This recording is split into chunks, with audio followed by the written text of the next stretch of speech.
So while writing the matrix, you can start with the 4 state here, row wise 0, 1, 2 and 3, and on top in the column also you put 0, 1, 2 and 3. Now because we are supposed to find the 3-step transition probability matrix, okay, that means the value of P which we are going to calculate, okay, the P is already given to you. We need to find PQ. Okay, and we are also supposed to find the steady state distribution. Okay, can anyone tell me what will be the value for R0?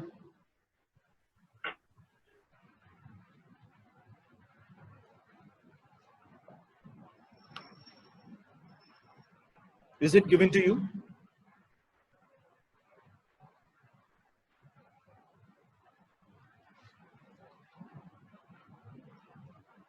It is not given and it is not required as well. The reason is because the question which they have asked is, we have to find the 3-step transition probability matrix. Okay, and in second case where we have to find the steady state probability distribution, wherein your R0 or whatever value of R will be same as, you can say, Rn minus 1. So if you are finding the value for Rn will be equal to Rn minus 1 multiplied by P. Okay, so using that formula you can do the calculations, plus using the steady state you can say characteristics, where the probability, the total probability across the row will be equal to 1. Even that can be used while solving the given problem. So if anyone is done, please let me know and then we can share the answer. I will also share the answer on my screen here, but before that I want you all to give a try.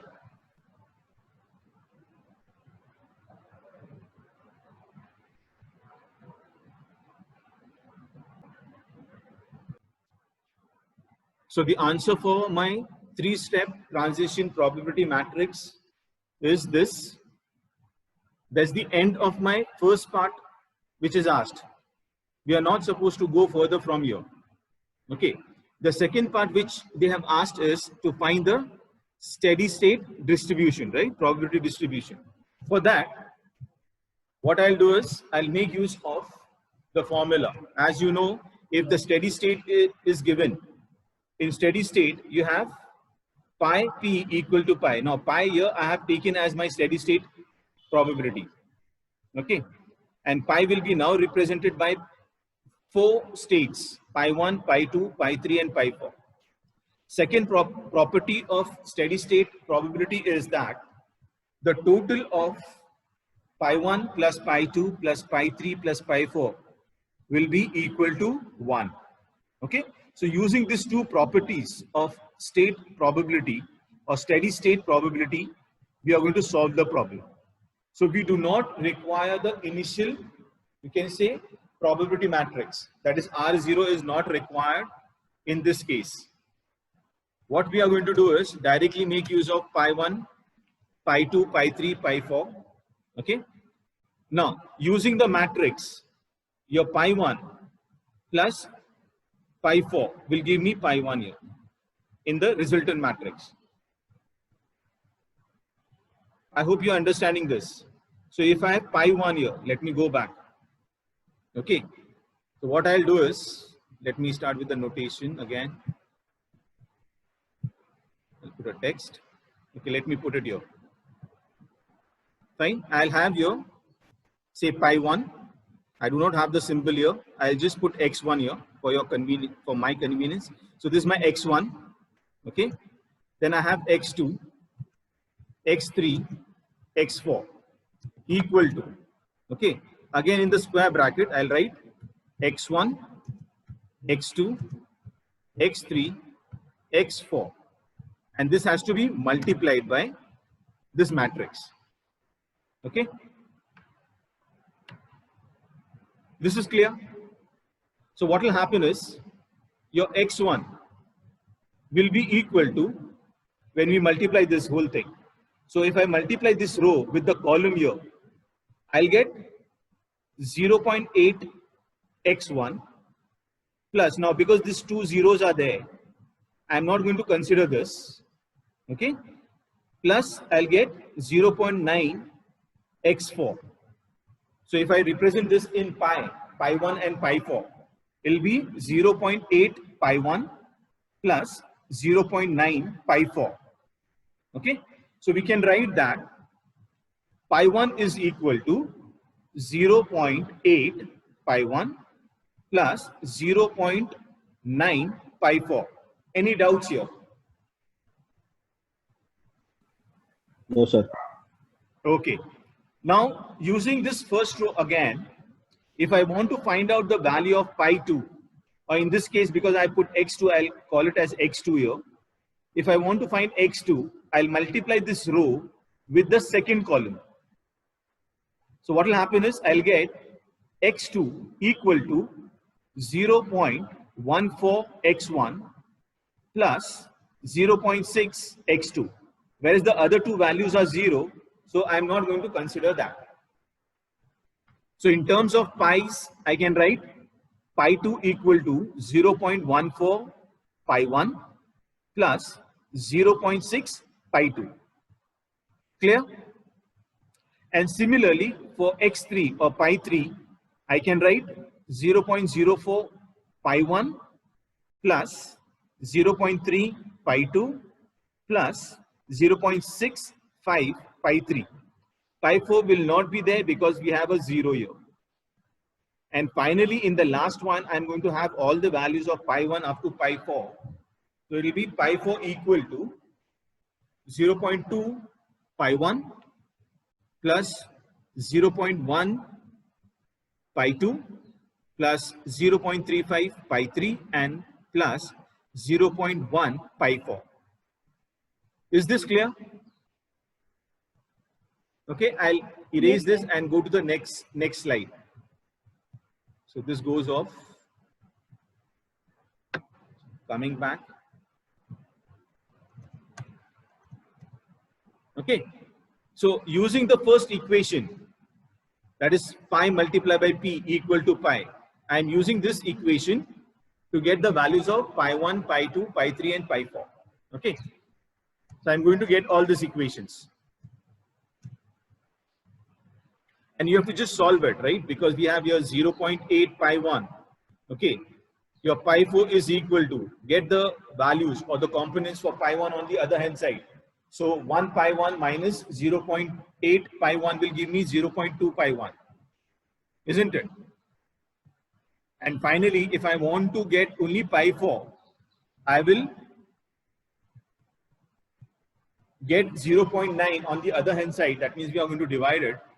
And we are going to get the final value as pi 4 equal to 0.22 pi 1. Please do the calculation on your own and check it out whether you are getting this answer. Now using the second one, we get pi 2 equal to 0.35 pi 1. So what are we doing is, we are converting all the values of pi 2, pi 3, pi 4 in terms of pi 1. Okay, so we are going to replace the values when we are writing the steady state formula. Pi 1 plus pi 2 plus pi 3 plus pi 4 equal to 1. I'll replace pi 2, pi 3 and pi 4 in terms of pi 1. And that is the reason why we are representing, you can see the value of A here. Okay, the value of pi 4, I am representing that as in terms of pi 1 here. Clear? So we are going to get the values like this. Okay. Now using the formula pi 1 plus pi 2 plus pi 3 and plus pi 4, 1, I replace all the values here and I get the formula like this. So pi 1 plus 0.35 pi 1 plus 0.4143 pi 1 plus 0.22 pi 1 equal to 1. We solve this to get the value of pi 1. Okay. So what is the value of pi 1 here? I'm getting 0.5039. Now once I get the value of pi 1, you can replace the value of pi1 in this formulas here, A, B, and C, to get the values of pi4, pi2, and pi3. Clear? And once we do that, we get the answer like this, and I'm taking up to only 2 decimal places. So value of pi1, or you can say the steady state probability matrix or distribution, will be 0.50 for state 0. For state 1, it is 0.18. For state 2, it will be 0.21. And for state 3 will be 0.11. That means my machine is working without any problem. The percentage is 50%. Okay. With minor problem, 18%. With major problem, it requires major repair. It is 21%. And the machine is not working at all.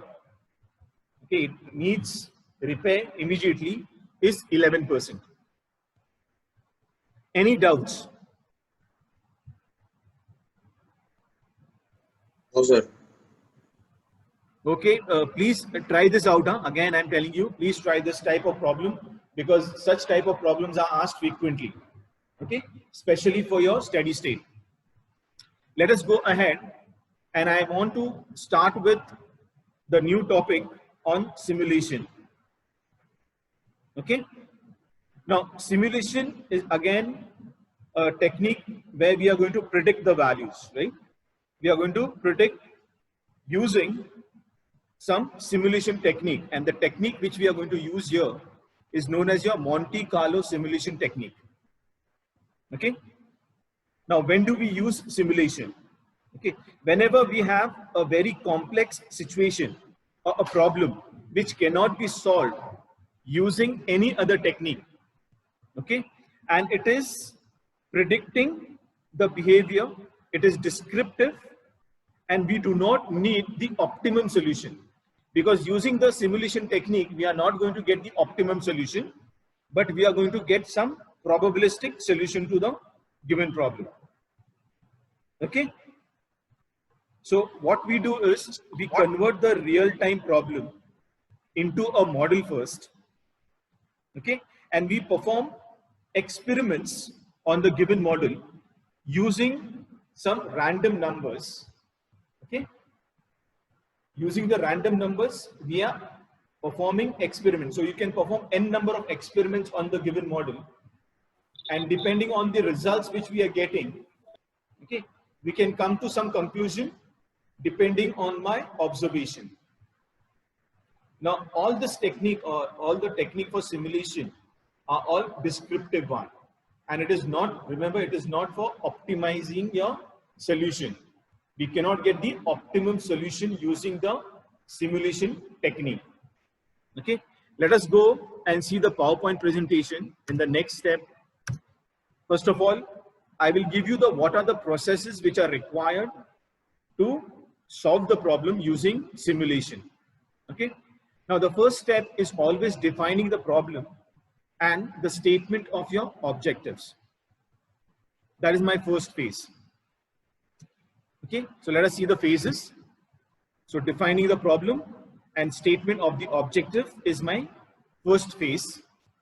Then comes developing the appropriate model. Yes, any doubts?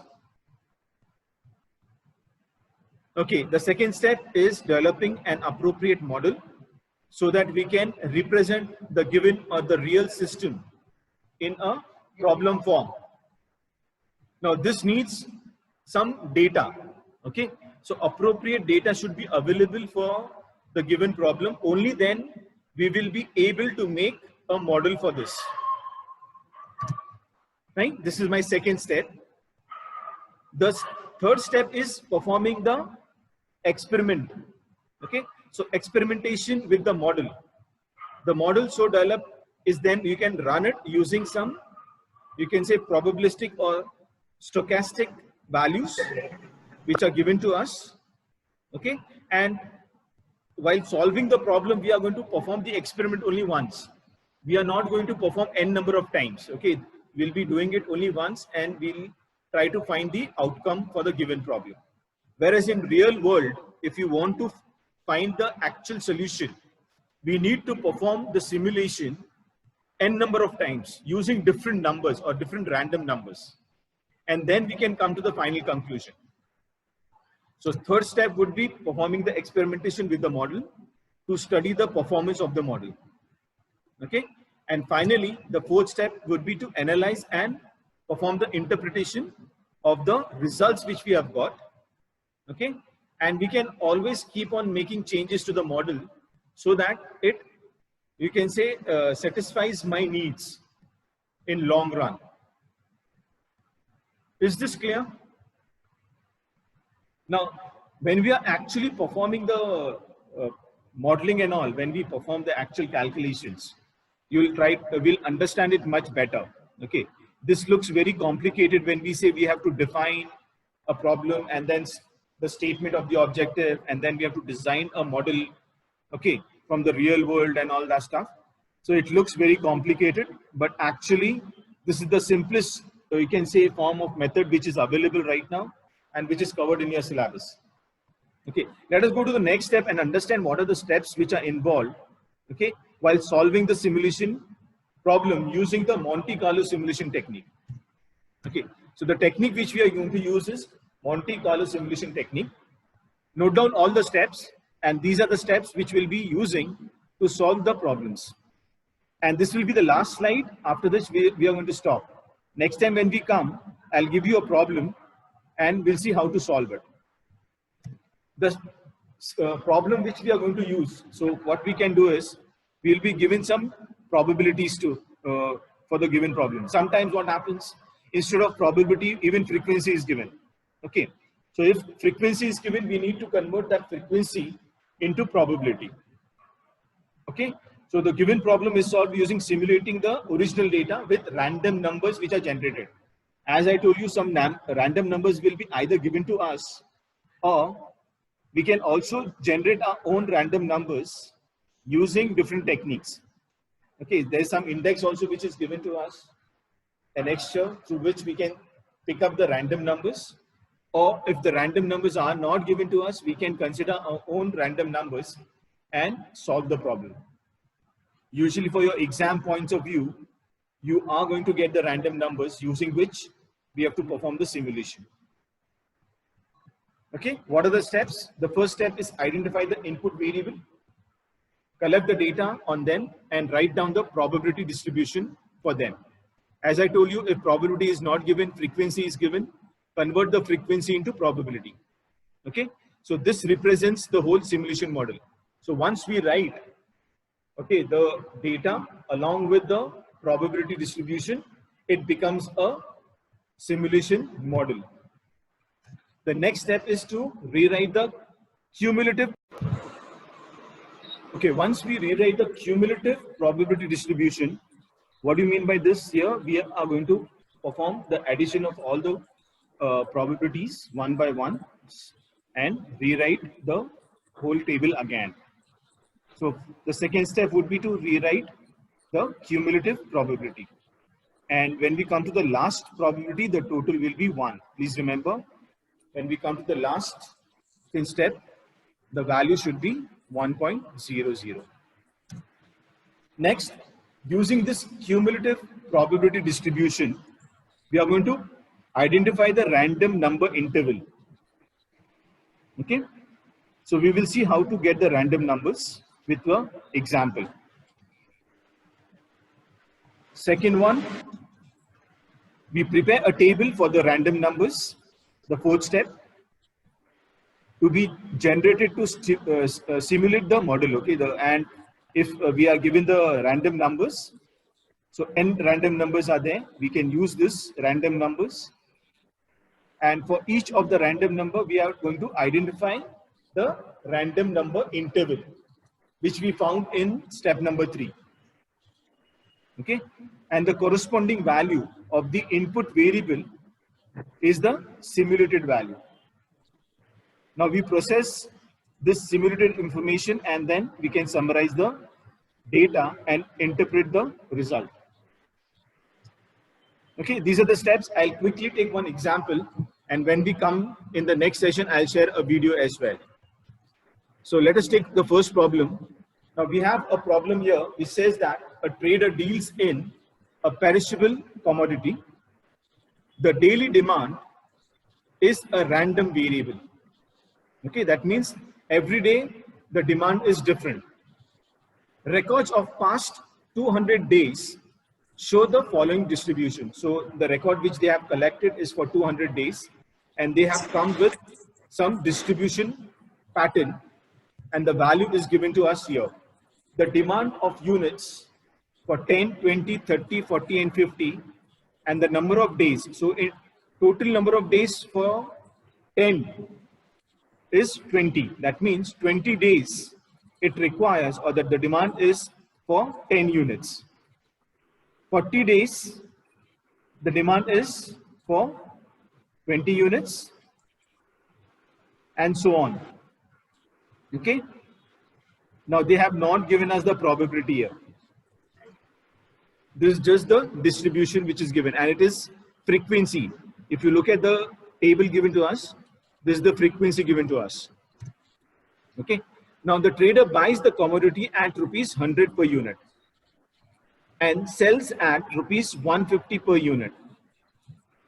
We are supposed to calculate the profit in 10 days and the average daily profit by simulating the system, and we have also been given the random numbers.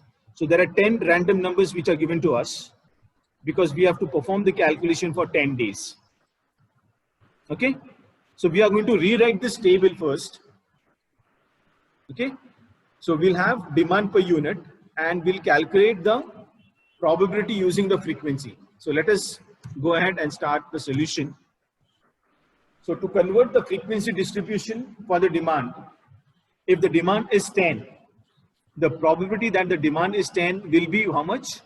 20 divided by 200. Why 200? Because that is the total. If you look at the total, this whole thing is for 200. Okay. Clear? And that's the reason why we are dividing this. You can see for demand 10, we are dividing 20 divided by 200. That will give me 0.10. Okay. So using this, we can get this table here. Now I'll show it to you here itself. Now this 20 for demand 10. So 20 divided by 200 will give me 0.10. 40 divided by 200 is going to give me 0.20. 60 divided by 200 will give me 0.3. Again 0.3. And finally 20 divided by 200 will give me 0.1. Now this becomes my probability and the total of this probability should be equal to 1. Now to get the cumulative probability, the first value from probability will remain the same. So 0.1 plus 0.2 will give me 0.3. Okay. 0.3 plus 0.3 will give me 0.6. 0.6 plus 0.3 will give me 0.9. And finally 0.9 plus 0.1 will give me 1.00. So this gives your total cumulative probability. Now using this cumulative probability, I'm going to find the random number interval. Always start with 0 and go up to 1 less than this number. So here we have 10. Forget about the decimal place when you're getting the random number interval. Now this is 10. So your random number interval will be up to 9. Okay, because we are starting with 0. So this will be from 0 to 9. So from 10 to 29 because this is 30. Then from 30 to 59 because here we have 60. Then 60 to 89 because this is 90. And finally 90 to 99 because this is 1. Any doubts in getting the random number interval? Okay, let's go ahead. Now, once we get this random number interval, cumulative probability, we are going to use the random numbers which are there for simulation technique. The 10 random numbers we are going to rewrite, the number of days, and the table will look like this. So we have the number of days 10, and I have put all the random numbers here which were given to us. Now, how do I get this 40, 10, 10 and so on? Let us see that now.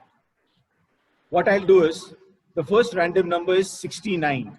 Okay, so I'll go back to my previous table and check where is the 69 lying, in which interval. So 69 lies in this interval. That is my fourth row, and the demand for that particular interval is 40. Okay, and that is the reason we write 40 as my demand, which is simulated. Check 1. 1 is lying in the first interval here from 0 to 9, and the demand is 10. So we write 10.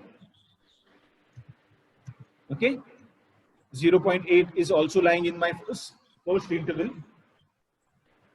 and so on. So this becomes my simulated demand. Now, once we get this, we are going to find out the total profit and profit per day. So total demand in 10 days, you can find the total here, which is coming to 280. Okay. Now, what is the profit per unit, which we are given? The selling price minus the cost price, which is coming to 50. Now, when we multiply 50 and 280, we get 14,000. So for 10 days, if it is 14,000, for 1 day, daily, it will be 1400. Okay. So average daily profit is equal to 1400. That is the answer. This is my final answer for the given problem. Okay, we'll stop here. And when we come next, we'll see more problems on simulation. Okay.